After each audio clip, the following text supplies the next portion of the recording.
Olá! Hoje a gente vai mergulhar num dos maiores confrontos de ideias da história. De um lado, o estoicismo.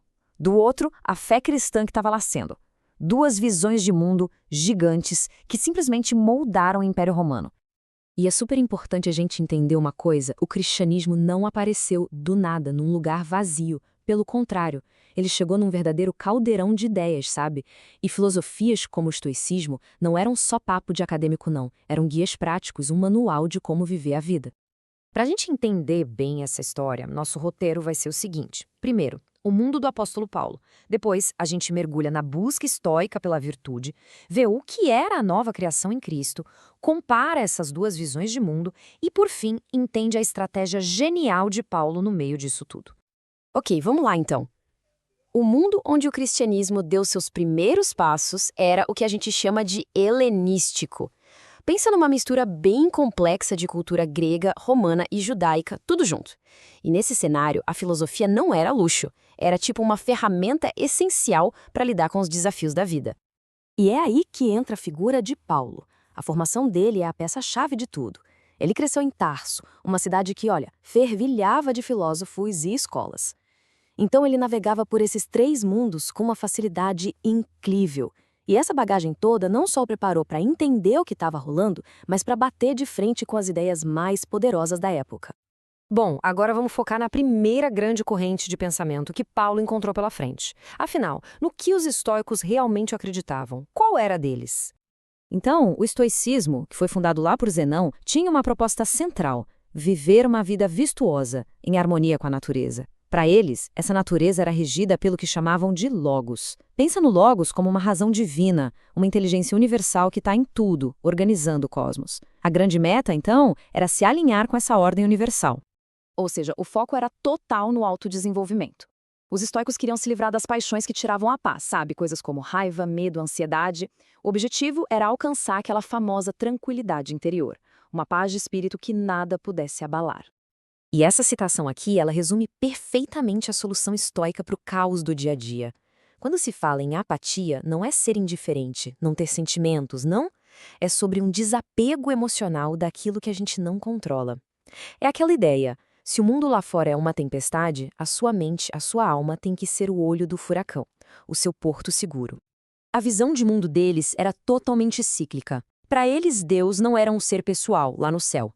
Era mais como uma força divina que estava em todas as coisas. Isso é o panteísmo. E o universo? Bom, ele vivia em ciclos gigantescos de destruição e renascimento, um processo que eles chamavam de palingimese. A esperança, então, era se resignar a esse ciclo sem fim. Ok, agora vamos virar a chave e olhar para a mensagem cristã. Porque a proposta que Paulo e os primeiros cristãos trouxeram era, assim, radicalmente diferente. Era um outro caminho, uma outra história. O próprio Jesus usou essa imagem, do vinho novo em odres velhos. A ideia é simples. A mensagem dele era algo tão novo, tão revolucionário, que não cabia nas caixinhas antigas. Fossem elas filosóficas ou religiosas, simplesmente não dava para conter. Era algo fundamentalmente novo. E aqui, o contraste com o estoicismo fica gritante. Enquanto os estoicos falavam de esforço pessoal, de você se aperfeiçoar para alcançar a virtude, Paulo chegava dizendo que a salvação era um presente. Era graça de Deus, não mérito seu. E o objetivo final não era só um indivíduo tranquilo na sua, mas uma comunidade inteira transformada, com uma esperança baseada num evento real, histórico, a ressurreição. Beleza, agora que a gente tem as bases de cada um, vamos colocar os dois lado a lado. Porque, olha só que interessante, às vezes eles até usavam palavras parecidas, como virtude ou viver segundo a natureza. Mas, por baixo dessa semelhança superficial, as visões de mundo eram opostos completos. Isso leva a gente para a pergunta de $1 milhão. Será que o estoicismo e o cristianismo eram só dois caminhos diferentes para o mesmo lugar? Duas trilhas para a mesma montanha? A resposta, pelo que tudo indica, é um gigantesco e sonoro não. Quando a gente compara, a coisa fica clara.